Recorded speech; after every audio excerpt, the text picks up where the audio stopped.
everyone, and welcome to episode 212 of the Canadian Football Countdown, and proud member of the Canadian Football Podcast Network. Ryan Coop here alongside Trey Colbeck tonight for, can you believe it, our 2023 Week 1 CFL preview. It's Wednesday night. CFL season kicks off on Thursday. The offseason is over. The regular season is here. Trey, can you believe we're here at this point?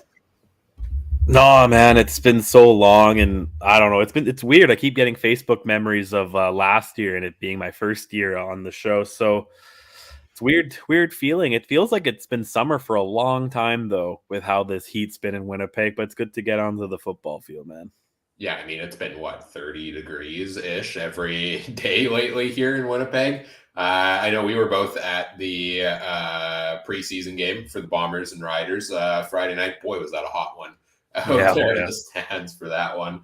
Tonight we're going to preview Week 1 in the CFL. We'll take a look at major matchup storylines, fantasy players to watch, and our betting picks for each of the games this week.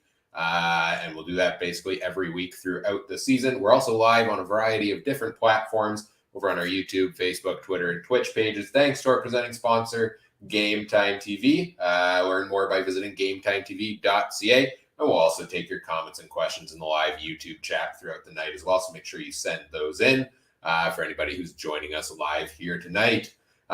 Before we go any further, we always want to acknowledge that the Canadian Football Countdown is brought to you from Treaty 1 territory, traditional territory of the Anishinaabe, Cree, Ojibwe, Dakota, and Dene peoples, and the homeland of the Métis Nation, as well as from Treaty 4 territory, traditional territory of the Cree, Saulteaux, Dakota, Lakota, Nakota, and Métis Nation. While we're here with our regular season content, getting that underway, one show a week this year, Wednesday nights, mostly focused on previewing the upcoming week in the CFL. But if that's not enough, if you're clamoring for additional content, make sure you check out the Canadian Football Countdown Discord community. There is a link in the episode description for if you'd like to join for free. We've got additional content and fun stuff going over there on the Discord. Brand new weekly bonus episode that I just started this week called Tuesday Traffic Thoughts with Ryan. I've got a long commute to work every Tuesday, so I take you through basically whatever thoughts come to my head on the past week in the CFL. I think Adam's got something coming similar out in the near future as well, while he's out in his tractor all day long. I know, Trey, you've been talking a little bit about maybe doing some extra betting content for anybody interested in that, right? Yeah, I've been trying to find it. There's not tons of great CFL betting content, but trying to find it. Yeah. Hey, maybe we can. We'll become the Trailblazers in that category. But I guess we need the official odds, right? I mean, it's not that hard to become a bookie, I guess. Let's make it all throughout the night making bets. I'll give odds, I just have a incredible takeout rate. That's all. Oh boy, yeah, you drive a stiff bargain. So lots of extra content coming there in the Discord community there as well. So make sure you check that out. Lots to come there also. I did just get word in a message from Adam, who says he's going to be here in a couple of minutes. Thank God. Yeah, I did not want to do game preview. I was so prepped for just the gambling part. So let's go, Adam. Let's go. So Adam will be here in a couple of minutes. Hopefully, he had some issues out in the field tonight, so he'll arrive when he can.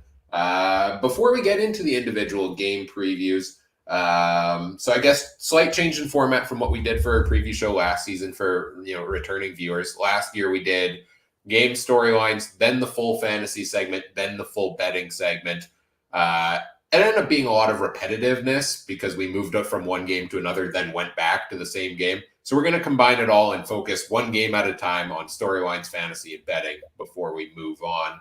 And while we're waiting for Adam to arrive, one quick major CFL topic, I guess, to discuss that kind of impacts our previews and the fantasy and the betting and all of that is these insane CFL roster rules that we have in place this year with nationalized Americans and filling in for Canadians for a certain number of snaps. Dave Naylor tweeted out the list of kind of clarifications for this, and it's very confusing. Basically, before each game, each team will identify, and I'm reading word for word here, on the depth chart, one player on each side of the ball is their designated nationalized American, which is a veteran American with at least five CFL seasons or 3 with the same team. They also must identify on the depth chart a designated national starter and backups. Basically, who, now I'm paraphrasing, the designated nationalized American can replace on the field and I guess count as that national, so to say, even if they don't play the same position, but as long as they're on the same side of the ball. But they cannot be starters. They can enter the game after the first play, either to replace an American or replace other designated national starters out on the field. And they're able to replace the designated national starter for up to 23 plays per game, which apparently the CFL is going to have spotters tracking throughout the game here. If you're lost, you're not the only ones. We don't really understand this either. And if you saw the depth charts that came out today for the Calgary and BC game, it's even more confusing. There's a lot of extra terminology, little notes on there that doesn't make a whole lot of sense when you first look at it. And the, things that are going to throw so many people off these seasons. For example, Kadeem Carey listed as a backup at running back for the Stampeders. Dominic Rhymes listed as a backup at wide receiver for BC. These are 2 of the top players in the league. Is he? Because right now Rhymes is listed as the starter at the depth chart. I just pulled up. Oh, did they update it? Maybe they updated it. Because he doesn't even have the brackets around him anymore. Okay, so maybe BC's gone and updated it. Maybe the CFL asked for further clarification. Yeah, because they only have one on defense now. They don't even have an offensive one. Well, that doesn't seem correct. I just pulled this up, so unless something's wrong. That's weird. Yeah. Yeah, that is very, very weird. So it's all in all, it's super confusing. Like these are top players in the CFL that are listed as a backup on the depth chart, and people who don't understand these rules, which is 99% of people, might get confused and think, oh yeah, let me start Peyton Logan in fantasy, or oh, Kadeem Carey's not starting. Okay, maybe I'm not going to take the Stampeders as heavily in betting. When realistically, he's the backup for the first play of the game, and then he's in for the majority of snaps afterwards. 23 of those he'll count as a Canadian. The rest of them he'll count as an American. But why do we have to make this so convoluted, Trey? Like, do you follow what's going on here? Because I don't really, to be honest. Not a clue. And I don't know what we did. Like, the simple ratio rules were fine. 7 players. You could split them up any way. You just have to have it that way the whole game, right? That's what it was. How hard is that? And to me, that should be hard enough to track. Like, to have a guy who out there says 1, 2, 3, 4, 5. Oh, they're supposed to have 4 Canadians on it at one time. What are we doing this for? Like, this is not for the fans. Is this strictly like CBA negotiation? Like, is this strictly just to massage the American players a little bit? This can't be a Canadian benefit, right? So I don't know. But hey, what's more confusing? I'll give you quick. That rule or the new CFL fantasy website? Oh God. The fantasy website is awful as well. I don't want to, as a software developer, as a fellow software developer, I want to be careful in what I say here. So I'll hold back some of my words, but because I understand, how products are built and stuff like that. But yeah, it's just confusing. The old site wasn't fantastic. The new site I find even more confusing. The color scheme is interesting. I'll give them that. Are you a fan of that 90s weird arcade look they're going for? Not at all. Not at all. Okay, neither am I. Because this is just giving me like Stranger Things kind of vibes. You know what I mean? Just the weird, that kind of era.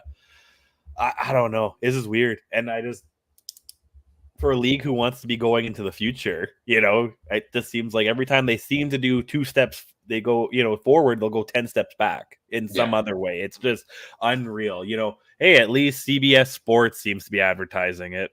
That's CBS Sports has done a great job of advertising the CFL so far. So excited for that. Yeah. I'll give them credit for the fantasy website. They added head-to-head matchups now, which is a big thing people have been clamoring for. Only thing is it's so basically customizable that it didn't work for any of the leagues we're running. So I'm still running them through my own spreadsheets anyways. But it is what it is. And they do have some fun features there as well. So some good things, some bad things with the new designed fantasy site here. And I see Adam is here backstage, and I think he might have a new hat from what I can see in the small picture. And now I think Adam's just trying to pick a fight here, if I'm seeing this correctly. The great Adam Stewart is here wearing a Hamilton Tiger Cats hat. Husky. Well, hey, I mean, every time that the Bombers play a team, I seem to get the other team's hats. So, have to continue traditions here from the Grey Cup. So, Adam, how are you doing tonight? Oh, just peachy and yourselves.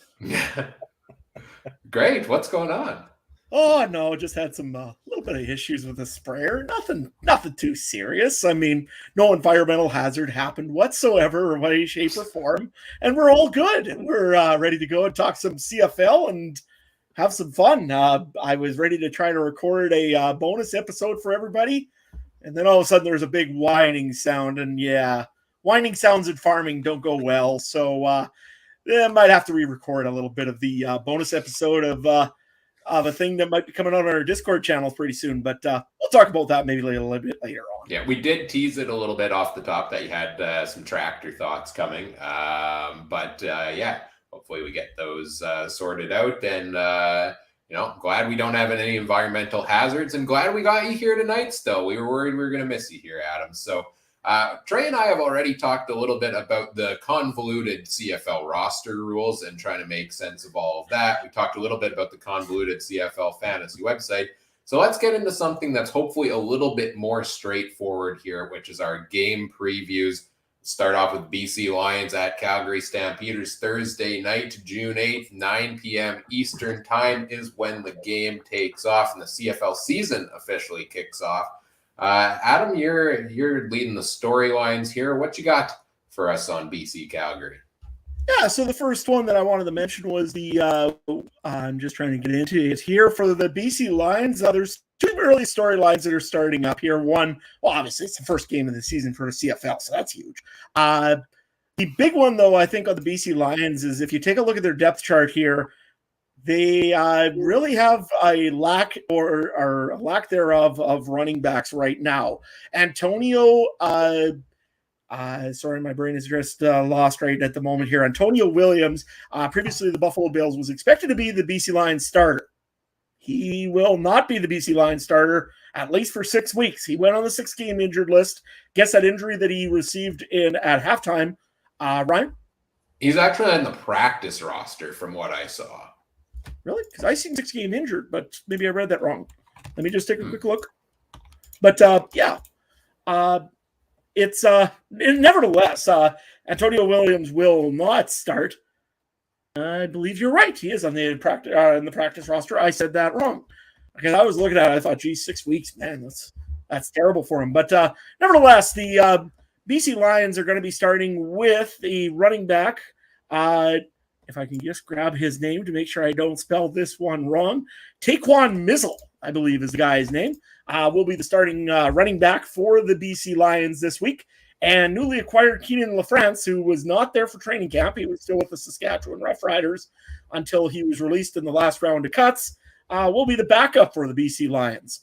So you got to be expecting a pretty big passing game and a lot of movement from Vernon Adams on the ground, maybe motion or play action or anything, I would think, right, guys?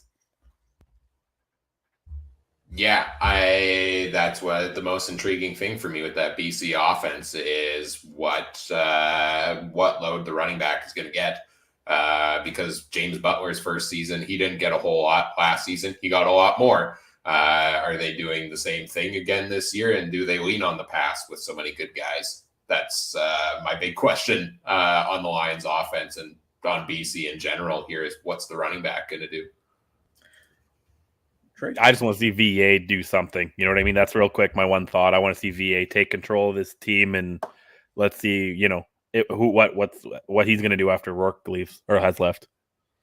Also, just touching on it real quickly here, there's a little bit of controversy this week between Keon Hatcher and, previous BC Lion, Jonathan Congo, now Hamilton Tiger Cat, Jonathan Congo.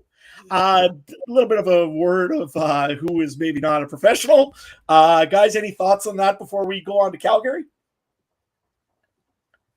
Right? I just loved all the people being like, "Oh, that's like a true ex-bomber, has that work mentality." And just shut up, people. No, it's like it's probably a little bit of both. A guy comes in, we could look at the Winnipeg Jets. Like, was Big Buff's work ethic really that bad, or was Evander Kane's work ethic really well? Okay, his is different, but you know what I mean. Compared to his Liney's work ethic, really that bad compared to Scheifele and Wheeler?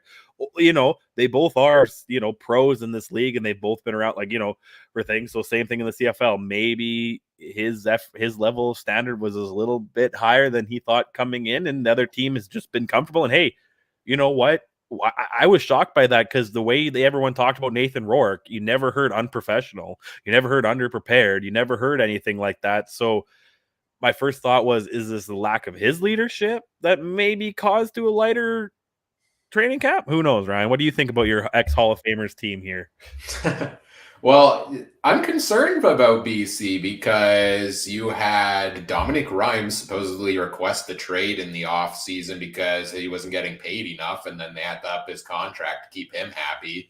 You had Jordan Williams, who requested a trade back home to Toronto, and they granted him that for a first-round pick. And now you have this locker room problem that seemingly, led to either Combo asking to be traded or BC just wanting to rid themselves of the situation and seeing what they could get for him with that 4th round pick back from Hamilton. So, yeah, it's not ideal when you bring a guy in and then a week later, you have to ship him out because it's messing up the locker room. But kudos to them for doing it. I'm just even more disappointed Sean Lemon was released now because presumably he was released to make cap space for Kongbo. Yeah, I would think so. And that's really kind of making me question their defensive line a little bit in BC because, you had the West Division All-Star from last year, I believe, in defense, and you decided to let him go for a younger guy, which, okay, fair enough. But if you're going to do that, you better make sure he's going to fit in your locker room before you sign him in, as far as I'm concerned. Very, very funny moves there by the BC Lions. But, I guess we'll see what happens with them going into this one. With the Calgary Stampeders, I think everybody's focusing a lot on Jake Mayer, and now it's the Bo Levi Mitchell era is now over in Calgary officially. This will be the first game without Bo Levi Mitchell on the roster since, a very, very long time. But I think on Calgary's side of the football, what I'm really looking at is the secondary. You look at that secondary of theirs. Nick Taylor, I believe, is banged up, if I'm not mistaken. An 8-9-year veteran of the CFL was just acquired from the Winnipeg Blue Bombers, was a big part of that team. And now, all of a sudden, they have another injury, I believe, as well. If I take a look, that would be Natrell Jamerson. He's a 2-year second-year player. He's also banged up and on the injured list. It will be a game-time decision as per the depth chart. Is the secondary a big issue here in Calgary, or is it just a matter of getting everybody kind of together? Last week, BC did kind of show up the Calgary Stampeders a little bit in the defensive secondary, but is this a concern going forward for Calgary? I think it could be because we know we assume BC is going to be pass heavy, right? And so if there is room to exploit anything, maybe it is the defensive backfield there for Calgary. They've been so good defensively for so many years, but last year early on, we did see them kind of be malleable in a sense there and, give up a lot of yardage. They honed it in near the end of the season, but what are they able to do this year? but it's Calgary. They're going to find a diamond in the rough that's going to be an all-star at season end. I keep saying it. Trey, anything else for you on Calgary there? Ditto what you said. Let's move on. The other quick little thing I wanted to bring up was if you're and we'll cross this over to the fantasy part of things. What is with the depth chart? And I think you guys probably have brought this up maybe before, but seriously, Kadeem Carey is not going to start this game? Come on. He won't play the first, like I said earlier. Yeah, so we did talk about this before you arrived. He won't play the first play, but he'll probably play like 90% of offensive snaps after that. So I would think so. I mean, it's the same thing over on the other side of the football with Dominic Rhymes. I mean, come on. Rhymes ain't really going to play. Yeah. So, okay. No problem. I guess then we'll move on to fantasy for this game here. Ryan, who are the guys you're looking at? Yeah, so for each game, I'll kind of give you my top 5 players I've got my eye on in the games as well for fantasy this year. First of all, fantasy is wildly different than years past, so it's going to take some time to figure out pricing and stuff like that. You get a $70,000 cap. You've got all the prices are different, and you get a guy that you name your captain for 2 times points, so that makes this intriguing. But a couple of guys I have my eyes on at quarterback, Vernon Adams Jr. for BC. We just talked about them wanting to pass quite a bit. He looked really good in the preseason. And he's mobile. He likes to run, take the ball and run here and there, which is what you want from a fantasy quarterback. So I think he's one of the guys I'm considering at quarterback this week. At running back, also Taquan Mazzell, value play there, in my opinion. 7.2 thousand. Again, it's hard to gauge. Is that really cheap? I think it's one of the cheapest options for a starting running back. So if you're tight up against the cap and like other options, I like him potentially as a take a chance there. Not expecting a whole ton out of him in week 1 because, again, we don't know what to expect. If he can catch a couple passes, maybe get a touchdown, some decent rushing yardage, should be worth the money there. And then looking at a couple of wide receivers in this game, the one big name one I really like is Malik Henry. He was a target hog down the stretch of last season, one of Jake Mayer's go-to guys. And I think, Malik Henry and Reggie Bagleton are going to kind of be leaned on, especially early in the season, to lead that Calgary receiving corps there. So I really like Malik Henry as an option. If you want value plays at receiver, Devontre Dukes, or if you look at the off depth chart, Trey Odoms Dukes, he goes by both names, I guess. Only $2.8 thousand in CFL fantasy this week, and he's a starting receiver for Calgary that did look good here and there in times he played last season and in the preseason. So I like that as one of my top really cheap value plays for the week. And then Justin McInnis at wide receiver for BC. I thought Keon Hatcher, correct me if I'm wrong, I haven't looked at the injury report yet, or the latest version. But I think there was talk that Keon Hatcher was injured at times earlier this week in practice. Maybe if he's out, more of a role for Justin McInnis to come in and get involved in that offense. And he looked good with 2 touchdowns in preseason. So those are the 5 guys I'm kind of looking at in this game, fantasy-wise. Each of you, who's your top fantasy player you're looking at in BC versus Calgary? Whoever's got theirs first. Shoot, I just lost my team here. You know what? I actually took the BC defense. Can I take that? I took the BC defense as my thing, as my choice here. I mean, if you want to go with my team, I also have the Blue Bombers 3rd string quarterback starting on my fantasy team this week. So we'll see how that goes. But I think Mayer is unproven, so you never know. Could be some interceptions and fumbles, could be some things like that in this game. So that's where I'm going. My guy that I'm looking at is Alexander Hollins for the BC Lions. I think he's going to get a lot of catches and a lot of looks at. He had a pretty good end of the season last year, and I think he's ready to start taking on a bigger role in the BC Lions. So I don't think he's really that overly expensive. I honestly haven't looked that closely at the prices yet. But yeah, Alexander Hollins is one guy that I'll be taking a look at a little bit this week here, probably for fantasy. And I just double-checked the depth chart. Keon Hatcher is not on the depth chart this week. So big name, don't pick him in fantasy for this week. Trey, let's go over to you for the betting odds. How are we doing betting here? Yeah, so this year I'm going to ask you guys each. We're going to do the point spread and over-under on each game, and then I'm going to use some calculations here to see who would earn the most over the year. So this game, BC, the road dog, plus 3.5 going into Calgary. Do I have that right? Yeah, I do have that right. And interestingly enough, it's not betting, but I opened up the CFL Pick'em site. 63% right now are taking Calgary just to win. I hate taking the road dog early, but I'm going to take BC plus 3.5. I think they're going to keep it close, very close here. And the over-under 50.5, I'm going to go under, boys. It's going to be under 50.5. It's going to be a tight, 23-20 kind of game. So that's where I'm looking. Ryan? I'm disappointed we're still doing, not disappointed, but I hate that we're still doing these spreads because they mess with me, man. These the plus 3.5, minus 3.5, because I'm taking Calgary to win. They're at home. Calgary's normally better at home. BC's not as good on the road as they are at home. Generally, I think BC's also had some distractions in camp, as we just talked about earlier. So I like Calgary. Do I like them by 3.5? I think it'll be a close game. You know what? Let me take BC at plus 3.5, actually. I think it'll be a close game, come down to a field goal or less, as it normally does between these teams. But I'll take the over. I think these are two high-powered offenses that are going to produce in this game.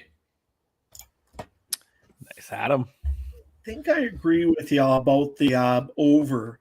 But I really think that the Calgary Stampeders have a pretty good advantage in offense right now. The quarterback, I just believe, is a little bit stronger in passing ability. And I believe that the 1-2 punch of Carey and Logan will get a lot of yards this time. So I'm going to go with the Stampeders, but I will go on the over for for the point spread. So good stuff, boys. Good stuff. All right, I think we're ready to move on to our next game here, which is game number 2, Friday night, 8:30 p.m. Eastern Time. The Hamilton Tiger Cats come into Winnipeg to face the Blue Bombers. Adam, what we got for storylines on this one? Well, I think Hamilton, it's pretty straightforward what the storyline will be on this one. It's what Bo Levi Mitchell, what can he do? Last year was not a good year for Bo Levi Mitchell. Just could not seem to get consistent. Couldn't make those deep passes like we're used to seeing Bo Levi do. And it's going to be a make or break year, I think, for Bo Levi Mitchell. Yes, he signed for 2 years. I get that. Or 3 years. Is it? No, 2 years. 2 years. 3 years. Yeah. Okay. So he signed for 3 years, but here's the thing. No contract is ever guaranteed in the CFL. So Bo Levi Mitchell is got to prove something. This is a big game against the Winnipeg Blue Bombers, the West Division champions of last year. And I believe that the Hamilton Tiger Cats need to make a point that they are a team that's going to be contending for the Grey Cup this year. So to me, this is all about right now, Bo Levi Mitchell, the big contract they gave him, the trade that they made for him. And this is what people will be looking at in this game mostly, is with the Ticats and what happens there. He's got the pieces. I believe he has enough pieces to make it work for receiving core. I mean, everybody's going to watch and see if Tommy Condell actually uses his running back for once. Probably not. But hey, he's there anyways in case he decides to change his mind or something. James Butler now is in Hamilton, for those that don't know. But I think the big headline, though, I think is Bo Levi Mitchell. What do you think, guys? Yeah. Pretty much. Yeah, I can't see much else there, Ryan. Yeah, it's got to be how Bo is going to perform. That is the thing on everybody's mind, because that's really what they're banking on here.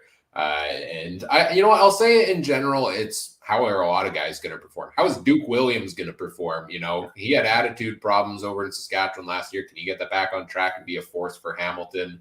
They've got a couple new pieces on the defensive line. Not sure if Kongbo gets into the lineup so quick after being traded over to Hamilton, but that's a scary looking defensive line for the Ticats. So that's kind of what I'm watching on the Hamilton side. Yeah, no, I agree. What I'm watching, though, on the other side of the football, on the Winnipeg side, is a thing that Trey was talking about probably last season in during the Grey Cup a little bit, or just after the Grey Cup, and maybe I'm watching it a little more after seeing the preseason game because Father Time is never lost. Is the way I'm going to say this one on the defensive side of the football for the Bombers. They've got a very veteran crew out there. Not saying that's a bad thing. Willie Jefferson maybe can really rally back and have a heck of a good year. Jackson Jeffcoat, I mean, I haven't heard much on him this week. And then, I mean, you've got other guys on that defense, though, like Tad Hansen, coming back from a major injury from last year. So it'll be interesting to see how he does. Winston Rose looks like he will be a probable or possibly out for the first game here against the Hamilton Tiger Cats. Also, the special teams player of the century. What is it there? Sorry, my brain just absolutely farted when it shouldn't have. I have my notes and now I kind of misplaced them there. There we go, Mike Miller. He will possibly be out as well this game. That means two defensive guys in the backfield there for the secondary will possibly be missing. The other one also is Adam Bighill. How much has he practiced really during the training camp? I think they took it pretty easy on him, just because veteran. He knows the playbook. He doesn't really need to be there to learn stuff. But there will be a little bit of rust on guys like that. And it'll be very interesting to see what the defense does against a kind of refreshed, retooled, I guess you would say, Hamilton Tiger Cat team. The only other thing that I had for this game to talk about was on a side note, and I know Bomber fans are going to absolutely murder me in about 2 seconds for saying this. What happened last time Simone Lawrence met Zach Collaros in game 1 of the regular season? Anybody remember? He ended up getting, Collaros got injured, traded to Toronto, traded to Winnipeg, won back-to-back Grey Cups and multiple MOP seasons. You're welcome, Winnipeg. I don't think that's the answer you were looking for there. Well, the injured part, yeah, but nevertheless, the defense, like I said, is a big thing I'm watching for in Winnipeg this week. What are you guys watching for out of the Winnipeg Blue Bombers, besides also that really, really talented receiving core? I want to make sure they don't do that bend, don't break defense for, 59 minutes again, because it was creeping in on the preseason, and I was like, you know what, most of these guys aren't going to be playing next week, so it doesn't matter. But I swear to God, if I have to watch for 3 hours that big plays out the outside, and we let him the 3, we let him a 3, or we luckily got a fumble, those are going to run out at some point. So I wish the defense could actually be a little bit more like a great wall than whatever it has been. Ryan? I think I'm looking at the kicking and the punting for the Bombers because Mark Leggio was let go. Sergio Castillo's named the starting kicker. Sheehan is going to be doing the punting, a global player there. And Leggio, I thought, did good in the punting game last season.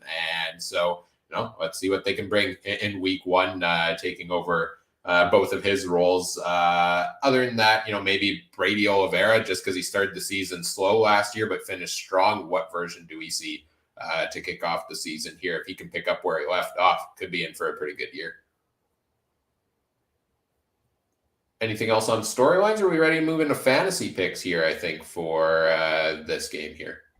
Yeah, no, I think we're ready to roll into fantasy. What do you got this time, Ryan? Oh, do I have 5 options for you in this game? I certainly do. I love Tim White. He is, one of the top players in the league. He's also really expensive in fantasy this week. So if you're looking for an alternative option, it's the guy who's probably going to get the bulk of the other targets from Bo Levi Mitchell, who could pass a lot and comes at about $5,000 cheaper, and that is Duke Williams. Look, Duke Williams had a season of 1,500 yards in the CFL. He went off to the NFL, stuck around there for a little while there as well. He is one of the most talented receivers in the league when he can stay focused on the game. And at $9,000 in this new fantasy pricing system, as on a team lacking depth, I would say, or known depth to us, breakout stars probably coming. I like the thought of Bo leaning on a guy like Duke Williams to make some big plays against that bend but don't break defense Trey was talking about. On the other side of things, I guess I mentioned Tim White already, 13.4 thousand there. Probably a little high on price, but also expect him to be leaned on heavily. Terry Godwin, if you're looking for the really cheap option for Hamilton wide receiver, is a guy that I think got in for a game or two last year and looked like he could be a future producer for the team. And if they're going to pass a lot and maybe there's a little extra coverage on Tim White and Duke Williams, I think Terry Godwin, Keandre Smith, any of those guys could be a sneaky value fantasy play on the Hamilton side. So I've got 3 Hamilton wide receivers here because I expect Bo to try to throw like 30, 40 times in this game with I don't have any faith in Tommy Condell running the ball, even with James Butler. On the Winnipeg side, too many wide receivers. How do you know who's getting the ball? They're all too expensive as well for me to want to look any of those directions, except maybe Carlton Agudosi if he gets into the lineup. He is a tall guy. He has the ability to go over the top of a defense and make a play. He did it in the preseason. He looked good in the preseason game on Friday. He looked good in his one start last season as well. And he comes in at $4,700. So again, another super cheap value fantasy play at receiver if he makes it to the starting lineup this week with Kenny Lawler out due to suspension. And then finally, the Winnipeg defense, just because I think there are a few injuries on the Hamilton offensive line, if I was reading correctly. Joel Figueroa is questionable. Chris Van Zyl is out. Alex Fontana is out. Bo is also getting old. And I'm not a believer in Bo Levi Mitchell anymore at this point in his career. So the Bombers force a couple turnovers a game normally. Bo is struggling to put up touchdowns the last few years, I think. So I like the Bombers defense as one of my top defense options. Adam, let's go to you first on this one. Who's your fantasy player to watch in Hamilton, Winnipeg? Well, I'll be honest with you. You took mine. It was Duke Williams. I really think that at 9,000, he's pretty reasonable priced. He can offer that big play potential as long as his head's in the game. It's a pretty good pickup, and I think that the Bombers might be a little bit weak on secondary right now. So, good chance for the Ticats to go deep, but you also got to get them the ball, and that might be a little bit of a concern for sure. So, but I'd go with Duke Williams probably on my roster. So, well, for me, because I have one Blue Bomber Pigram as my starting quarterback, that leaves me lots of salary cap to put Dalton Schoen. And yes, Chris, there is captains now, and I'm hitting the 2 times button on Dalton Schoen because don't tell me he doesn't have a good shot of getting, 20 points. And then you double that, boys. That's a double all day that you want to be getting. So Dalton Schoen's mine. I like it. And I like the mention of the captain there as well. Over to you for the betting odds on this one, Trey. All righty, boys. You know me. I said the Bombers are going to go 7-11. And, but you know what? Not only are they going to get their first of their 7 wins, they're going to do it by more than 5 points. And that's what the spread is, -5 Winnipeg over Hamilton. So I'm taking Winnipeg -5. The over under 47. It was 47.5. It's went down. Oh, good God. I'll take the over. I hate taking the over with the Bombers because they usually will get like they'll be up 23 and then kind of coast, but I'm going to take the over. Let's start with Adam this time. Who do you like with this? Well, seeing as I got a new hat and it looks pretty nice and everything else, I guess I kind of got to go with the Hamilton Tiger Cats this week.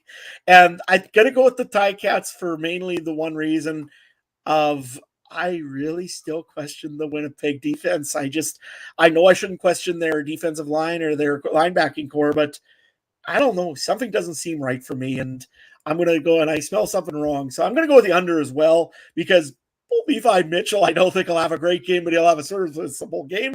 And I think that it'll make him enough that he can possibly make something happen here to win this game. And if nothing else, Hamilton still might at least bring it to within 3 is my guess. So I'm going to go with the Ticats and the under. And the under. All right, Ryan?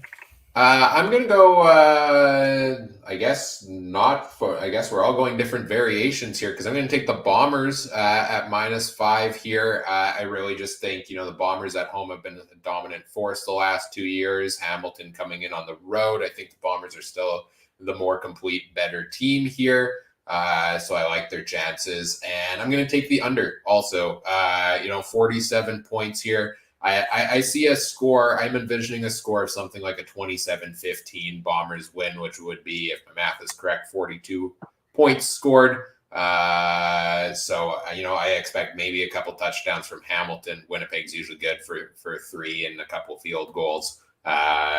Give me the under. Perfect, guys. Love it. All right, moving on. Real quick. I was going to mention 82% have taken Winnipeg on Pick'em. So just that's unreal.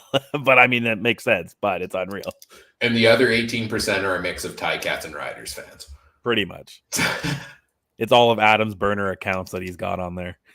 Absolutely. I love the CFL pick'em percentages because you start trying to read into those, and you can tell that there is a large population of Saskatchewan that plays CFL pick'em, because even in the seasons where the Riders are doing bad, it's like Riders 80% favorites over the top team in the league. It's like, how did we get to this logic? Even Rider fans, I'm not going there because they'll ride or die with their team. I'll give them that. They're passionate at least, so all good on that. So, what do you say? Ready to move on to the next game here, guys? I think we are, yeah, and that is an East Division matchup with the Ottawa Red Blacks going into Montreal. This one is first of, I believe, our 2-game double. No, there are no double headers in Week 1. Every game is on a different day. 4 straight days of CFL. Quick thought. What do you guys think of that? Do you like that? Do you wish there was a doubleheader to start the season? Put a doubleheader on Friday night or Saturday. I mean, why are you playing the Riders and the Edmonton Elks on a Sunday? Rider fans travel. It's the first game of the season. You can't tell me there's going to be some really, really tired people in Saskatchewan on Monday morning. Isn't this their initiative, though? Then they say they're going to really hit Sunday until after Labor Day, right? So I think they have, they have it next week. They have it the week after. And the next week, they have a game every different day. Yeah, they have it till at least week 6 is the first time we have a doubleheader. I don't hate it in the sense that start to the season, I get that they're trying to get the momentum of 4 straight days of people watching and talking about the CFL, right? And getting into it. And that means social media impressions for 4 straight days of games and stuff like that. And also, if people are busy one night, it gives them 3 more games they can watch. So I'm not gonna lie, the Sunday nighter I have against Ticats Argos, that I'm actually looking forward to that because I think that's going to be an interesting time, especially in Toronto. So. And it sounds like sales are really going well for that Edmonton Saskatchewan game, from what I heard. I think they were talking like 34,000. I mean, that's a big turnout for Edmonton, especially considering what we'll be talking about later on. So. Yeah. So we'll see what kind of numbers we get in Week 1, right? I'm excited that we get 4 straight days of CFL football. I'm just excited to have regular season football back. But let's get back to our 3rd game of the week here. Ottawa at Montreal, Saturday, 7 p.m. Eastern time. What are we looking at here in this game, Adam?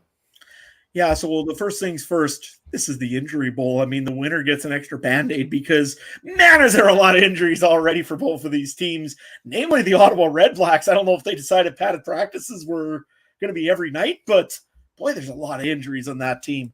The biggest one to talk about, though, is Jeremiah Mazzoli. He is still not 100% and ready to go here for the start of the season. So you're going to see Nick Arbuckle starting this game here for the Ottawa Red Blacks. Sounds like maybe 2 weeks. I think Farhan Laji was reporting, saying that possibly 2 weeks until Jeremiah Mazzoli is 100% ready to go. And Ottawa, I think, has a bye week and week 3. So week 4, maybe we'll see Jeremiah Mazzoli. But thoughts on the starting quarterback for the Ottawa Red Blacks? Well, we've seen Nick Arbuckle, at times last season, and we were hoping to see Mazzoli be ready to go for this year. But out the first 2 weeks, and they have a bye the third, so we won't see him until week number 4, which would make, I think, a full, technically, season calendar year since he last left the game because he got injured in week 4 last year.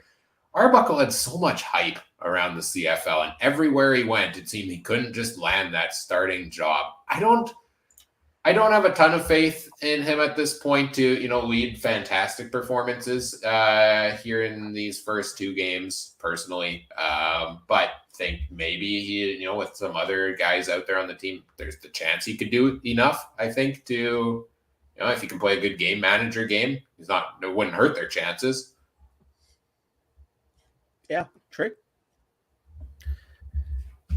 No, I agree. I'm sorry. Yeah, I completely agree. I really don't have much else to add.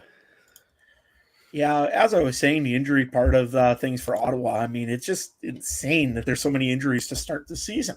I'm not even going to try it. The Hunter defensive back, Peck, he's out. James Peter, linebacker, he looks like he's out with a hand injury. Dan Bomo, I hope I said that right, Bombo? Tried to anyways. No shoulder injury, won't play. Javon Santos-Knox, that's a big one. Linebacker, hamstring, not playing. Shaq Evans, their big signing for wide receiver this year, not playing. He's got a hand injury. Tavon Smith, again, hamstring, probably not playing. Ante Leader, ankle injury, did not practice. And also, again, Dante Bull. He's been limited in practice with leg injury. That's the first overall pick from this season for offensive line. And Sherrod Baltimore, I'm guessing is from Indianapolis. He also didn't practice here this week as well. So lots of injuries over on the Ottawa side. That being said, they still got to play a football game. And boy, it's a big one for the head coach, I would think, guys. It is the first game here for head coach. Sorry, guys. For the head coach here for Bobby Dice. Old special teams coordinator for quite a long time over in Ottawa. He's got some big help at least this year. He's got Kahari Jones, Baird Miles. So lots of help there for Bobby Dice to start off his career as a hired coach. He was the head coach, I guess, for a couple games there in Saskatchewan, but we don't want to remember those. Anyways, what's your guys' thoughts on Bobby Dice's first game here for the Ottawa Red Blacks? Trey? I'm feeling this has got to be a turnaround, even with Mazzoli out. They come on the road here, right? So they don't have the pressure of trying to win at home. Montreal, you never know what's going to go on there. And like I said, I'm not too sure even if ownership is too involved with what happened over they don't really know. This is not their roster, right? This is not exactly what they came in with. So I think this is Ottawa's game to win right now, and I think that would go a long way for Dice's coaching tenure here. Ryan? Yeah, I mean, I'm excited about the other guys I think you mentioned here already, Adam. Kahari Jones and Baron Miles as well. I think there's a really good coaching staff for the team that, last season I thought on paper coming into the year, they had the personnel they needed, but maybe Paul Apolice, wasn't the right fit as head coach to lead them early in the season. But Bob Dice could be, I think, potentially that guy. I'm happy to see him get his shot here. So we'll see what early season brings for him. But you mentioned all those injuries. It's a tough sell to start the season for these guys.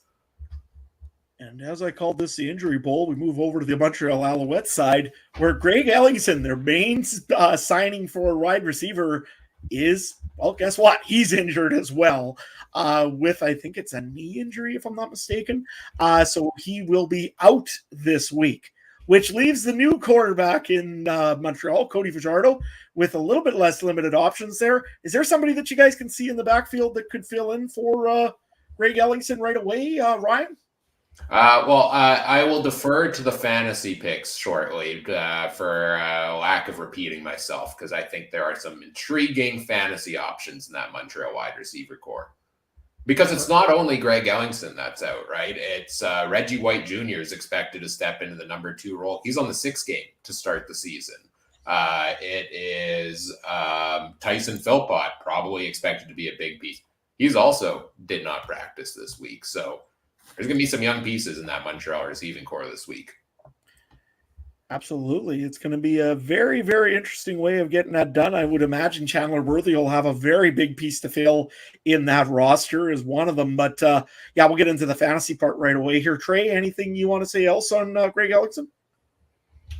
Not surprised, man. I don't even know if I saw him play it down last year in Winnipeg. So I'm surprised they even gave him a contract, but hopefully he plays at some point.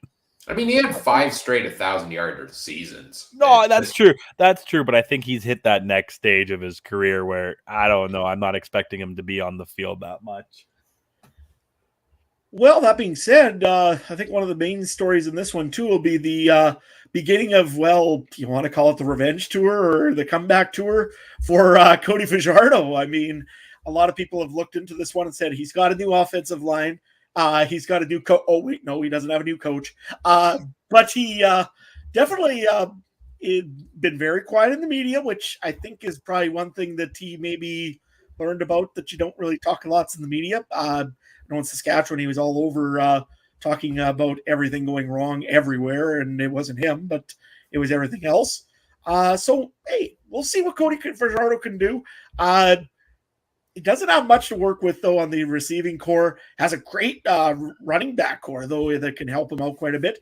It's a little bit different of an offensive line that maybe is arguably a little bit stronger than what Saskatchewan had last year, for sure. Guys, some thoughts on Cody Fajardo making his start in Montreal this week? Can he get back to the way he played in 2019, where he had his really strong season, was a West MOP nominee? If he can stay upright a little bit more, what does that change for his game? Was the good season a flash in the pan for Fajardo, or, was what we saw last year more of the norm for him? A guy that kind of came out of nowhere after being a career backup for a couple of years. So really, really intrigued to see what we get out of Fajardo, because I could see it going either way, but expecting better than last year, because he should be not on the turf for 90% of the season. No, I agree. I just want to see, he was literally, and I'm not trying to make this as a joke, he was the upright away from winning that game in, 2019 or whatever too, right? He had a good game back. I want to see that guy back. I would love to see that. Yeah, I'd love to see him have a better season than he did last year. I mean, the guy there does really care about what he does, and he puts a lot of passion in what he does. So he's a guy that's really exciting for the league, and he's got the feet, he's got the arm, he's got the ability to do it. Just want to see if he can put everything back together and make a good run for the Alouettes this year, except for, 2 games maybe against a certain team in green and white. Nevertheless, I hope he has a great season. That being said, the last thing I think that we wanted that I just wanted to quickly, briefly bring up, and maybe this is a part of your fantasy thing as well, Ryan, the running back situation in Montreal. William Stanback returns after a huge injury last year. He did play a game or 2 last year in the end, but wasn't really quite the same as what he was. He's got the old offseason to kind of recover and get his head ready for this season. What are you guys expecting out of William Stanback? And also, I guess, for a little bit of an extent, Walter Fletcher for the Montreal Alouettes. They just got to use them. I hope they got to use them, because that's key one of keeping Cody upright, kind of thing. So I don't know. I think it would be an interesting one, like a rotation. Those two, they kind of give me different vibes and they get different looks. So hopefully they can mix them well together and get something going, Ryan. Well, and then the thing we're not even talking about is they still have Jeshua and Antwi on the roster too, who put up 600 yards last season. So that's a logjam between the 3 of those. I'd rival that, similar to what Calgary's got with their 3 running backs. And it's a question of who's going to get the workload. Can Stanback take a full load after this injury? If he can, then he'll probably be one of the leading rushers in the league. But if not, then you're going to see a guy like Walter Fletcher sub in and you get utilized there. So, I like to think Stanback is going to have a bounce back season. I hope he does, because boy, was he a dominant force before he got injured. I still remember those 200-yard rushing games.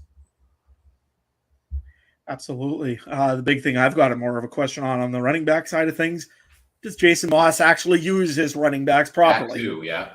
I mean, he had 2 great running backs, I thought, last year in Saskatchewan, and there were times where you're sitting there, hand it off, and nope, he was throwing it. So we'll see what happens here.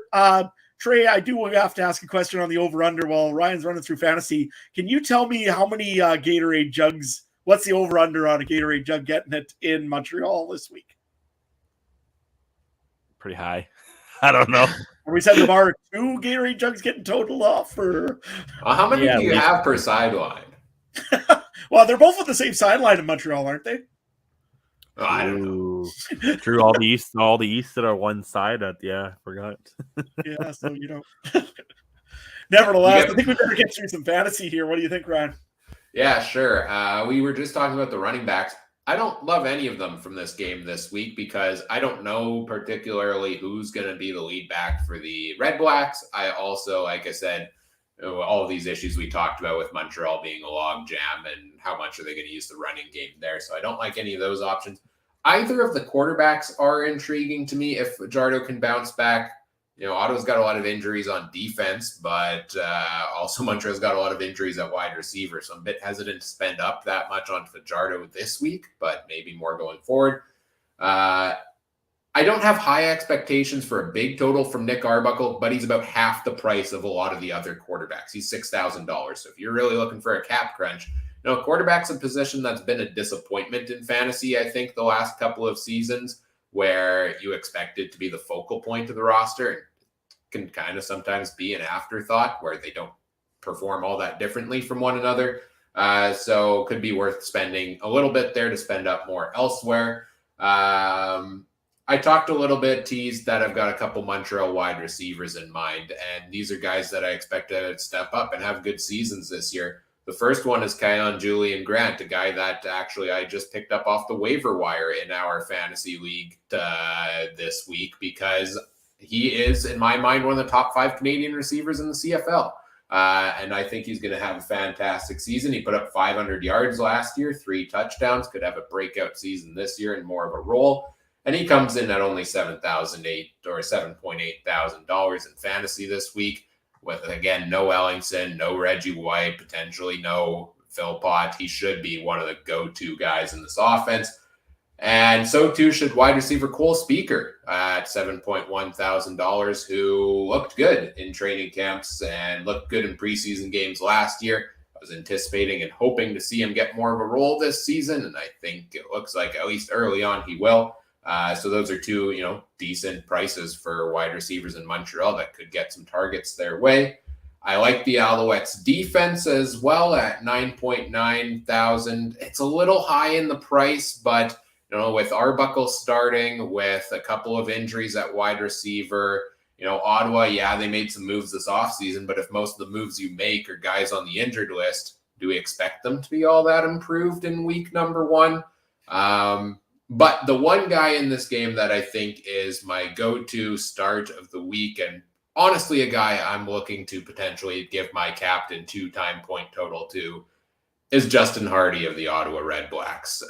He averaged 9 targets a game down the stretch of last season, including 2 games against Montreal back-to-back, where he put up a whopping 25 targets in 2 games and was a dominant force. And I believe that was with the likes of Nick Arbuckle at the helm as quarterback there as well. Shaq Evans is not in the lineup. Braylon Addison is on the 6-game injured list or out for a little while, I believe, as well. So if it's not Jalen Acklin, if it's not Nate Bahar, it's probably Justin Hardy getting the targets. And he comes in at $8.7 thousand this week and is a guy I'm telling you right now, I'm putting him in my lineup. So those are kind of the 5 options, or I guess I threw a 6th one, I think, in there that I'm looking at for fantasy this week. Trey, let's go to you. Who you got your eye on in this game? Like you said, I did have Speaker or Spike or however say that, but then you convinced me to change it to Justin Hardy. That's kind of my 2 that I was looking at there. Adam? Yeah, I'm looking at Justin Hardy. I mean, he's been a pretty good target for not a whole lot of money. I mean, 8.7 is not bad for a wide receiver this week. You're right. He's just got a pile of targets last year. I think I actually had him on our own head-to-head fantasies for us, I think, if I'm not mistaken, for a few games. So definitely looking at adding him on my roster. And I'm looking at Nick Arbuckle, not because I think he's going to do a whole lot, but I think that he's very reasonable, and that means I can spend him other places, spend money in other places. I don't know if I trust Cornelius quite yet. I don't know if I trust a few other guys right yet. Nick Arbuckle's been there a year. I think maybe that might be more of a safe choice, and spend my money in other places on some bigger names, I guess.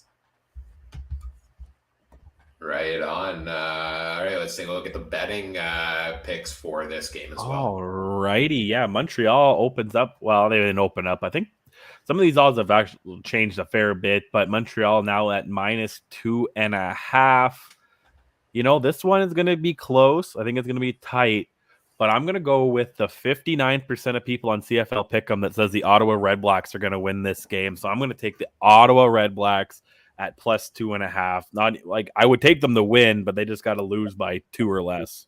And the over-under is 43.5. I'll take the over. I think 43.5, that's only 21, 22 kind of game. I think this could be more in the high 20s. Let's start with you, Ryan. I'm going to go with Montreal at -2.5 in this one at home. Ottawa just has, I know Montreal has injuries as well, but I think they have more depth. Again, the big thing I said was Ottawa brought a lot of pieces in, but if you have that many guys out due to injury, Nick Arbuckle's starting. I like Fajardo more than him. Javon Santos Knox is a huge injury, I think, for the Red Blacks there. I like Montreal to win this one.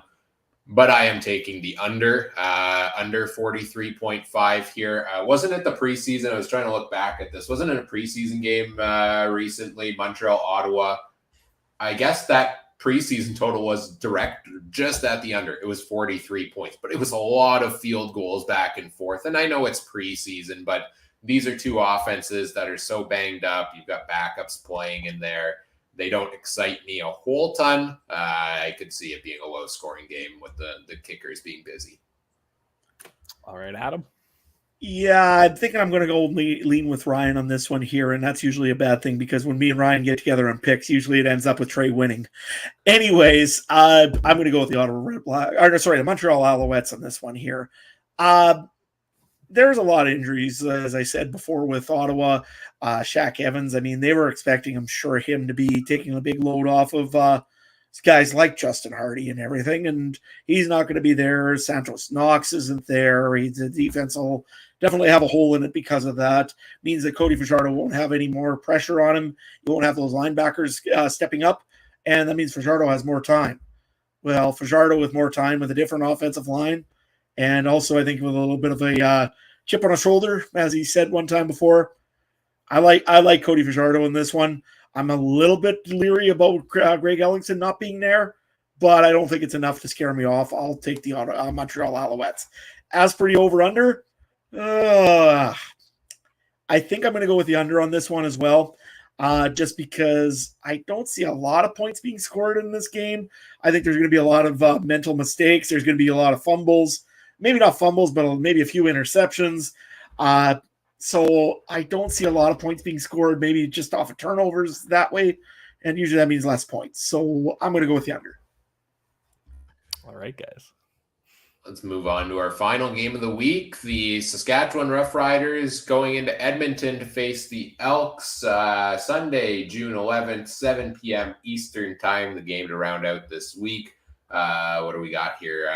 What intrigues you about this matchup, Adam? Well, first things first, Edmonton. Boy, you guys are bold.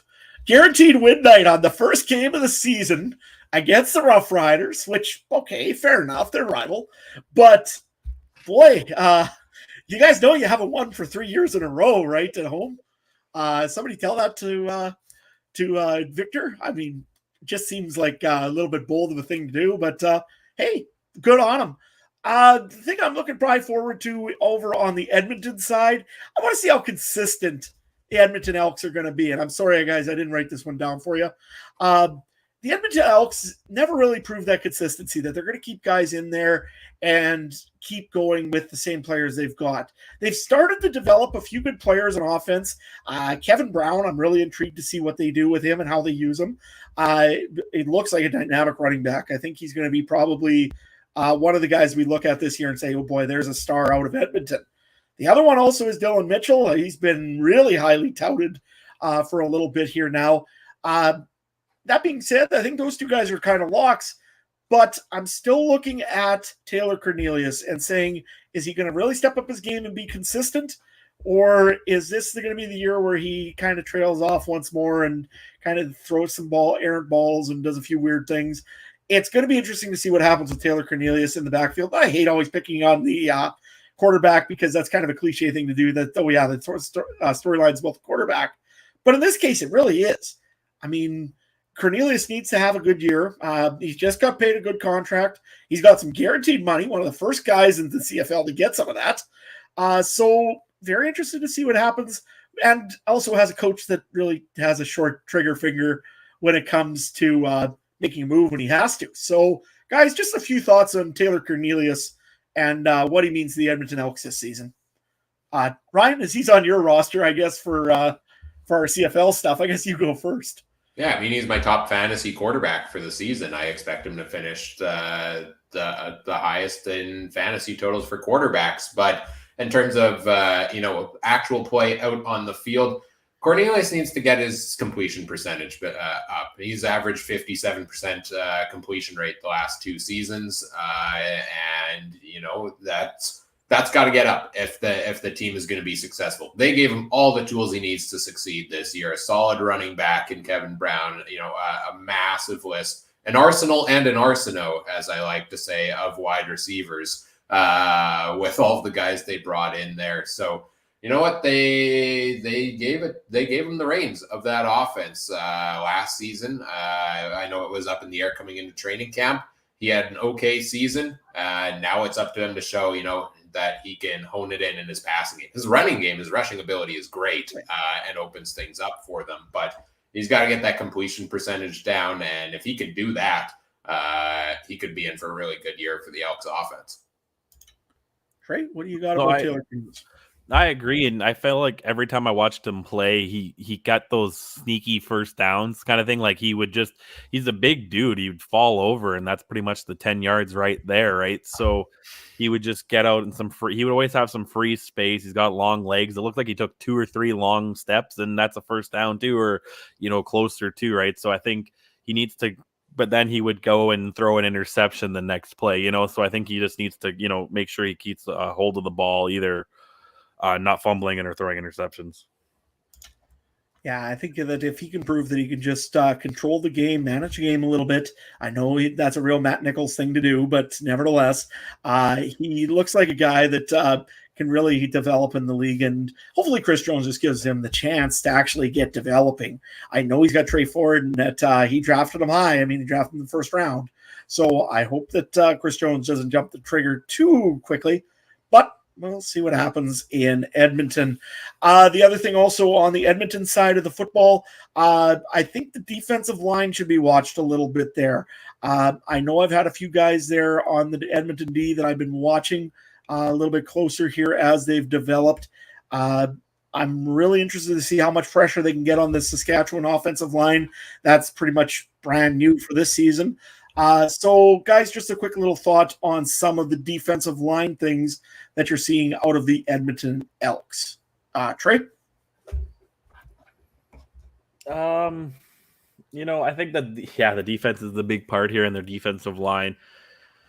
There was a little bit of I know it was a preseason game, but I felt like they didn't do that bad, around the Winnipeg defense in that first one. And I think they just need to keep that going. And yeah, in this game, especially when on the other side, you have Harris, you kind of got to get in his face. He's not exactly the quickest guy out there either. Where is he going to go if that pocket shatters, right? So I think that, that's kind of where this game might be won or lost. Well, I mean, that's every game in the football, I guess, but I think definitely both lines is where this game is going to be won or lost, Ryan.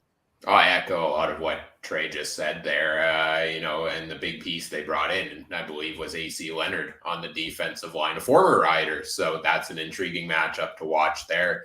What can he do to that Riders offensive line and to Trevor Harris there? I'm excited for what year 2 of Chris Jones' defense looks like. Last year wasn't great defensively. They rotated a bunch of pieces in and out. I'm hoping they find their guys early in the season this year, and that starts with week 1. And I hope they roll with a consistent roster on defense because he's a great defensive mind, Chris Jones, but he's also a madman at times when it comes to a depth chart. And we haven't gotten their depth chart yet, but like with all these other depth chart changes that we've gotten with this nationalized American thing, I don't even want to see what Chris Jones puts together. I guarantee he's preparing a master class right now on how to make a roster because he is going to blow that thing up and make the CFL reconsider everything they've ever done in their lives. Because, yeah, it's Chris Jones. He's going to be up to any shenanigan he can get up to. There's a reason why he's the turtleneck. It's just like the hoodie in the NFL, except for, he wears a turtleneck instead of a hoodie. But nevertheless. Shout out to Chris Jones for reading mean tweets on the Elks Twitter account as well. I haven't gotten to watching the video yet, but I'm very excited to do so. Just brilliant. Yeah, and you know what? I gotta admit, he at least has a good sense of humor. So good on Chris Jones for that one. Richard in the chat, I just want to get to you real quick.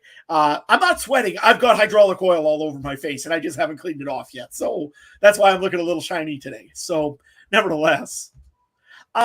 Going over to the Saskatchewan side of the football, well, the biggest thing I think everybody's going to be watching, and in Saskatchewan especially, is the offensive line. They had a signing actually this week. Colin Kelly comes into Saskatchewan as a free agent. Was expected to stay around in the XFL. However, somebody found a loophole, and Colin Kelly is now a Saskatchewan Rough Rider.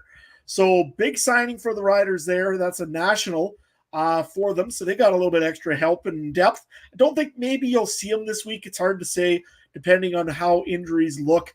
I believe that they had a little bit of an injury. Philip Blake was not practicing this week. So we'll see what happens there.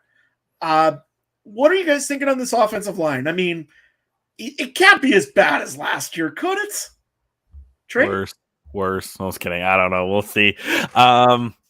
I definitely think it's an improvement, but I don't know. Like, again, I don't know. I don't think it was Fajardo. Like, it wasn't Fajardo, right? Like, I think and I think that, and I'm not very high on Harris, so I don't even know if a better offensive line really does much. Like, I hope it does for some sake, but I don't know. I think there's just going to need to be some major change somewhere along the line in Saskatchewan over the next season or two at that head office there to see what they're doing, because they're missing the mark a little bit on offensive line. We got some amazing offensive linemen in this league, and I just don't think Saskatchewan historically has, found those big prairie boys, and I think they're just missing out on them lately. And that's where you don't have the Canadian depth at offensive line, then you're really screwed elsewhere, right, Ryan? Yeah, I mean, for Saskatchewan, obviously that was the biggest focus this offseason was offensive line. They brought a couple big pieces in, Colin Kelly, the most recent one. The thing I really like about the pieces they brought in is they're veterans. That was a young O-line last year, and I think they could have used a veteran presence maybe to settle it down a little bit. I guess the concern on the other side of it is are they past their prime? If they're, mid, late 30s, some of these guys, which I believe some of these guys are. Now there are guys around the league also that, like, you look at Winnipeg, they've got a aging offensive line, and they're still some of those guys are still able to produce at a high level as well. So I'm not saying the Riders guys can't there as well, and I think it will be improved over last season. But perhaps the other big factor is, what does the offensive game plan look like? It's not Jason Maas's game plan, it's Kelly Jeffrey's, which should be more run focused. So does that change things? Does that give the offensive line more breathing room, so to say? Yeah, and really, when you look at it, the only thing really consistent about the Riders' offense is the running backs. I mean, it's still Frankie Hickson, and it's still Jamal Morrow, essentially, in Saskatchewan. Those two are the only guys that are really kind of the same from last year. Otherwise, you're right. The offensive line got completely revamped. When you add Peter Godbury, you add in Philip Blake, you add in Zach Fry now. He's going to be a backup this year, getting out of university. He'll be a big factor eventually as a Saskatchewan Rough Rider. Plus, you have Logan Bandy and Logan Furlan that also get an extra season in of experience as well. The other thing, like I say, though, the receiving core in Saskatchewan is pretty much revamped as well, maybe minus Mitchell Picton. Essentially, this is almost a new receiving core when you look at what it's coming out to. A couple little thoughts on one guy in particular, I will say, is Darrell Walker. He spent a lot of time with Edmonton, had some big seasons with Edmonton, and is now a Saskatchewan Rough Rider. I guess the question in the chat just quickly that came in was, who's Harris going to throw to and who's going to be Saskatchewan's top receiver? My bet is on right now Darrell Walker, to be honest with you. What are your guys' thoughts? Yeah, I think it's going to be Darrell Walker. It's going to be Jake Wieneke because these are the two veterans. These are the two guys that Trevor Harris knows, right? I mean, him and Walker only played 6 games together in 2021 before Harris got traded to Montreal. But Wieneke, he's played the last couple seasons with. So I'd lean on those two guys as my expectation for the biggest two. I think there are some other sneaky, younger pieces that could contribute, but have to think they get the bulk of the targets with Keon Schaefer-Baker still injured. No, yeah. I was going to ask, how long is he out till? September, like Labor Day stuff? Yeah, about that, boys. I don't know if you noticed he practiced this week. Oh, did he? Limited, and they just put him out there just to play games with Chris Jones. I was gonna say limited practice though, when he's not eligible. Like, he might not be back till September. That's ballsy. But I'm pretty sure he's added to the 6th game. I think today or after today. I think he will be. I think it was just for quick evaluation. Then just the same two guys, Ryan Wieneke and Walker, right? Like I think that's what it's gonna have to be, really. If Schaefer-Baker is, coming back soon, then my last round fantasy pick just looks even better, guys. Yeah. Yes, we all still hate you, Ryan. Just Anyways, okay. No, the other thing you got to look at though in Saskatchewan that's going to be a little bit of an issue is the injury front already. Like you just said, Keon Schaefer-Baker. I mean, we expected that one. That one's pretty straightforward. The one though that's a real problem for the Saskatchewan Rough Riders, if I can pull up here really fast. Pulled up a Bo Levi Mitchell interview for some reason, just to mock Saskatchewan fans just a little bit more. The injury front for the Saskatchewan Rough Riders. Philip Blake we talked about, but Braden Lenius lower back did not practice this week. That's a big piece for the Saskatchewan Rough Riders to possibly be missing, especially after I took him. The other one also that I'm looking at here for injuries that's really interesting is Jawan Breskison. That's the other Canadian, is also limited in practice. He had a shoulder. Moncrief did practice, but he has a shoulder injury. There's a lot of players in Saskatchewan that are right now on the injured list. I think the biggest name for Edmonton, Aaron Grimes, I believe, is probably out with a shoulder knee injury. I'm not sure what I've seen there, but definitely didn't practice today. So that could be a big one for the Elks. That being said, who do you take in fantasy when you hear all those names for Saskatchewan wide receiver out? Any wide receiver, Ryan? Let's go through the options here in fantasy for Edmonton and Saskatchewan. Edmonton, to me, is a fantasy gold mine this season. They are stacked offensively, I think. And Taylor Cornelius is one of my favorite quarterbacks to take this week. As well. He's $12,000 in fantasy. He's cheaper than some of the other guys above him. And last year he had 500 rushing yards, 7 rushing touchdowns, and in the second half of the season, 5 games over 20 points. So he is, because of his mobile ability, is one of the best fantasy options because you need a mobile quarterback to be successful in fantasy football there. So really big fan of his. At running back, Kevin Brown is one of the big names I'm going to likely be putting in my lineup this week as well. 7 games last year, but, it's almost 700 all-purpose yards in those 7 games for him. I really like Kevin Brown, especially if he can get more involved in the run game or more involved, in putting the ball in the end zone, which I think having the other receivers there should help. I love all the receivers. I love Eugene Lewis. I love Stephen Dunbar. I love Dylan Mitchell, but I want to see the target share first before I'm spending big money on any of those in fantasy this week. As much as I really like all of those options, I'm sticking away from them. I'm just going to lean on Taylor Cornelius getting big points by throwing to those guys.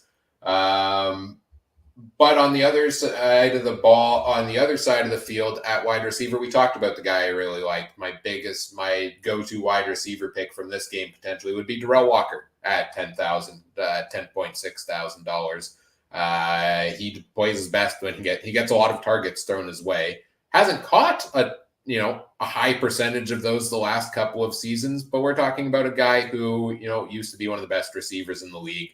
And I think has a bit of a connection with Trevor Harris. Looked good in that preseason game, too. The connection between those two guys there. Going back to the running backs, because I missed this one. Jamal Morrow on the other side of the ball for Saskatchewan at 11,000 is a piece I really like there as well. I think he's going to get more involvement this year. Hoping that Frankie Hickson doesn't take too much of the reps from him. But he runs, he catches, he gets involved in the return game, probably not as much return game duty for him this year. But I like Jamal Morrow as a running back as well. And then I got to throw out the Elks defense. They're $5.6 thousand. They're dirt cheap, whereas I think Calgary's like 13,000 or something like that in fantasy is the top one. If we're banking on them having a turnaround, they're facing a Riders offensive line that is going to be under a lot of pressure here.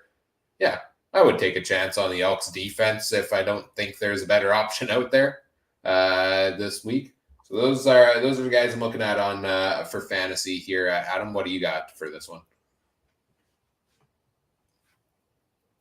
You're muted, bud. I was looking at another screen while I was trying to figure out my fantasy as well. There's one guy on this thing that I'm not really wanting to take, but I kind of need to save some money, and they're only 7.7 thousand. I'm going to go with the Saskatchewan Roughriders defense. The reason being is they're cheap, and I'm going to save money for some other pieces that I want to buy. So I'm trying to spread money around here, and I'm still really not sure what I'm going to actually do. If I like the two quarterbacks I'm looking at is Trevor Harris, because he had a pretty good game against Winnipeg, although it was one series. I mean, what are you evaluating there? Or possibly Taylor Cornelius if I think Edmonton is going to light up the Riders. But I had probably more of a better chance the Edmonton Elks going against the Riders and beating them at home. So I don't know. I'm thinking the Saskatchewan defense because it's cheap.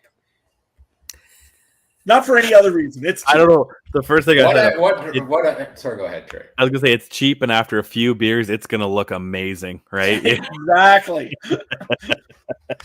Once you put a few pilsners down, you can accept it. So what I'm hearing Adam say is me picking the Riders as the first defense off the board in our fantasy draft is 100% justified. Absolutely. Watch Ryan get like 25 points, except he forgets to pick the Riders and goes and picks his other team. And they're a bye team, so that'll be entertaining to see if they get more team players. Yeah, they might get more points. I don't know. Hey, it's possible. You can get -4 from a defense. Trey, which fantasy player you got your eyes on here? Right now, I like Kevin Brown. Like I said, I've saved a lot of money with some other positions, so I got him in there. And my flex right now is Dylan Mitchell. I think he'll fit nicely into my lineup this week. Sounds good. Take us through the betting odds. Oh, right. Yeah. Forgot one more game. 80% of the fine folks on CFL Pick'em have taken the Saskatchewan Roughriders, although they are +2 on the road here. The bookmakers say Edmonton should get their first home win in 3 years.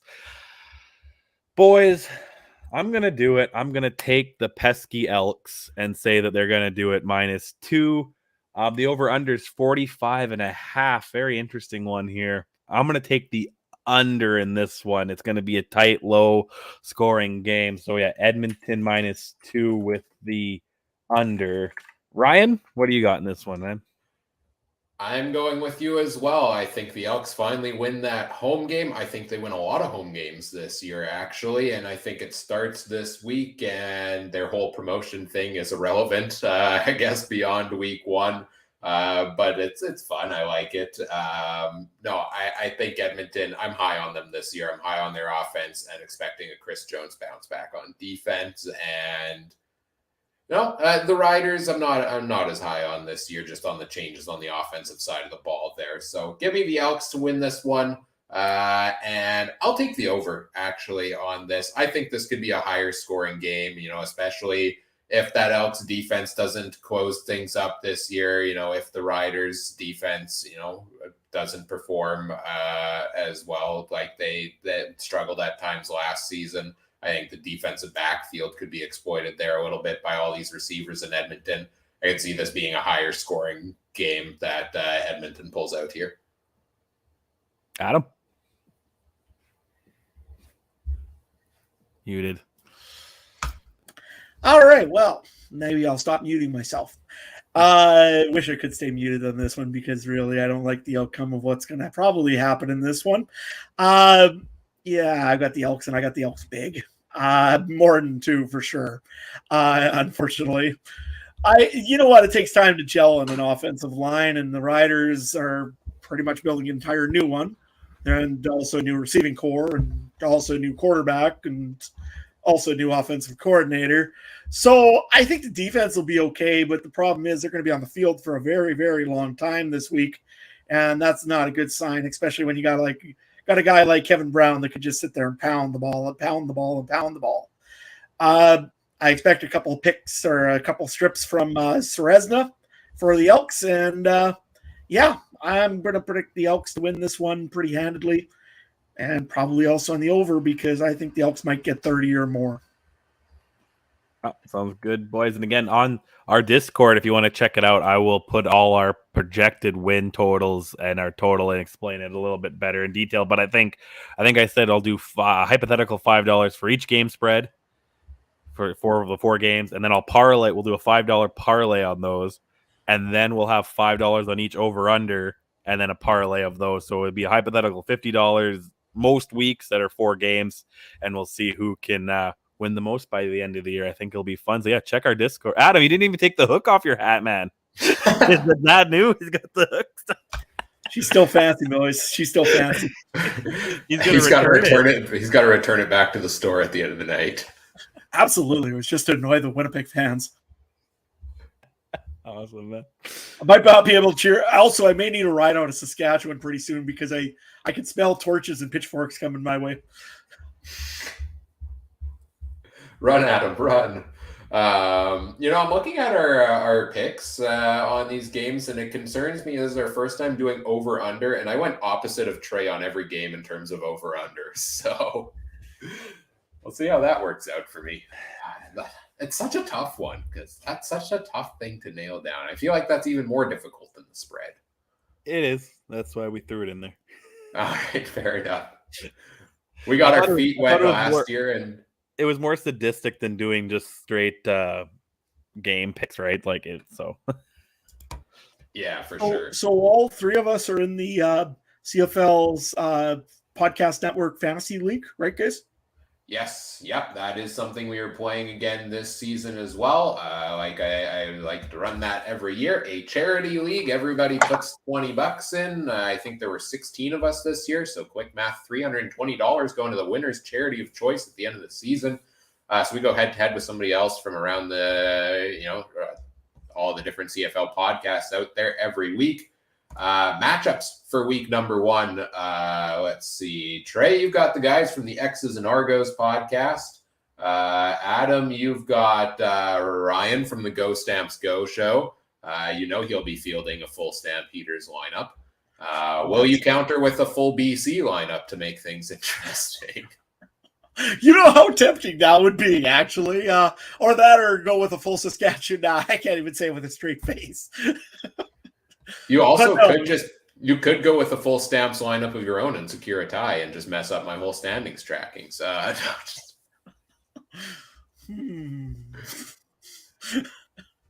No, I can't mess with the commissioner that much. Otherwise, he'll probably ban me. No, I don't think. I think I accounted for ties in there. I've got Superfan Mike from the Turf District, which is a very poetic matchup because I was last kicked out in the semifinals last season 2-1 Superfan Mike, who I don't think I've ever beaten in 3 years of playing this. So, yeah, let's get that redemption arc started in week number 1. Very much looking forward to kicking it off with this fantasy league again this year. Now we're also all of us and Mike playing in a head-to-head fantasy league we're running for the Discord community. For those that signed up in it, I've got Discord user Larry. I'm facing him this week. Trey, you're facing FM Fan 2014, who I believe I saw in our YouTube chat earlier tonight. And Adam, you're facing Mike. Yeah, Civil War starts a little early this year, I see. So I guess the old old Jedi there will be trying to beat the Padawan learner. So we'll see how Mike does, I guess, and see if he puts any crazy blue bombers on his roster. Yes, looking forward to those matchups as well. Registration for the head-to-head league is closed in our Discord community, but we are running leagues for CFL Pick'em, just straight up CFL fantasy, no head-to-head matchups. The CFL Blitz picks on the website. I'm going to get a league set up for that as well. It's prop bets essentially for points. So we can get that set up as well. So get into the CFC Discord community if you want access to all of those things. Again, there is a link in the description for it. I know a couple of folks who joined us live here tonight are from the community there. We'll have game chats every game of the CFL season as well. We have a discussion thread there, so jump in, chat along with us as you're watching the game there as well. If you want to join us in the Discord community for this season, guys, I think that's pretty much it for this week. So we'll be back again next week, same time, same place. Week 2 preview. We'll do all the same fun things we did tonight. So look forward to that. If you would like to follow us on social media, let me pull it up here. You can find us on Twitter over at CF Countdown Pod. You can find, let's see, where is this? There we go. And let me switch that over there as well. You can find us on Twitter at CF Countdown Pod, Facebook.com/CF Countdown Pod there as well. Check out all the other great shows from around the Canadian Football Podcast Network at CF Pod Network on Twitter. I am on Twitter at CooperTrooper42. If you want to check out anything I've got going on there, not much really. I'm just excited the CFL season's back. I'm excited for CFL fantasy. I don't have time to tweet. I'm running too many different fantasy leagues at once. Mike was not able to make it tonight because he was celebrating a birthday this week. Shout out to Mike. Happy birthday, buddy. Hope you've had a great week and should be back next week, I believe. Trey, where can people find everything you've got going on? You can find me at Twitter at Trey Harness Link, always talking horse racing stuff or UFC. I've been losing too much money on UFC, so my mission was to rewatch the last 5 fights of everyone on the main card on Saturday, and I'm through 4 of the 10 fighters, so I got a lot of work to do. But so I'm going to try to get my homework in on that. I always have my homework done on horse racing. Like I said, check the Discord out. I'm getting it all set up right now to see all our probable bet pays, and we'll see who's the betting champion this year. Adam, what about you, man? Where can people find you? Well, you can find me at Adam Stewart 1. I'll try to have less hydraulic oil all over my face next time when I join the chat for next week. Springtime, so lots of stuff going on. There's always something to fix. There's always something to rebuild. There's always something to do out in the farm. So, you can probably catch some of that over on Twitter. Best place, though, for me is probably Instagram, Farmer in Sask. Make sure you check me out over there as well. And you can check out even more of me getting probably dirty or greasy or oily or something else blowing off over me. So, all the fun times. And we'll go from there. Yeah, I said that so wrong. Anyways, I'm out. Adam, will you have a different hat for us again next week? Are you going to make your tour around the league once you return this one to the store with the hook still on it? No, I'm going to take the hook out of this one. I kind of like this high tie cat hat. So All right. I think I'm going to make a new tradition that wherever the Grey Cup goes, that's what the hat is I'm going to get for that year. So, Ooh. yeah. So last year was, where was the Grey Cup there? In Regina. in Well, I had a few of those, I Saskatchewan. would think. You even So, lent them out. yeah, exactly. So, and since Saskatchewan, I kind of have a hat or two of theirs. I figured, you know what, I'll go get the eventual Grey Cup champions, and I called that one just so you guys remember. So yeah, I got a Toronto hat. Now I got the Hamilton one because they're hosting this year, and I guess next year you guys will have to pick out a cool looking BC hat, maybe with a number 12 because he gets back there. Oh, and then we get to give you a bomber hat in 2025. So looking forward to that one. I announced my retirement in 2024. Hopefully not. Hopefully not. No, cool idea with the hats. I like it. So yeah, that is where you can find us all on social media and everything we've got going on there. I already mentioned everything about checking out the Discord community. Back next week again with week 2 preview. Whatever podcast platform you're listening on, we appreciate it if you do all the fun things such as like, comment, subscribe, rate, review, share the show with your friends. Help us grow the show. We always appreciate that. Very excited for the return of CFL football. Should be a great first week of the season. Everybody enjoy the games this week. We'll be back to preview week number 2 next week. Take care. Thanks for listening. Take care. Have a good one. Bye.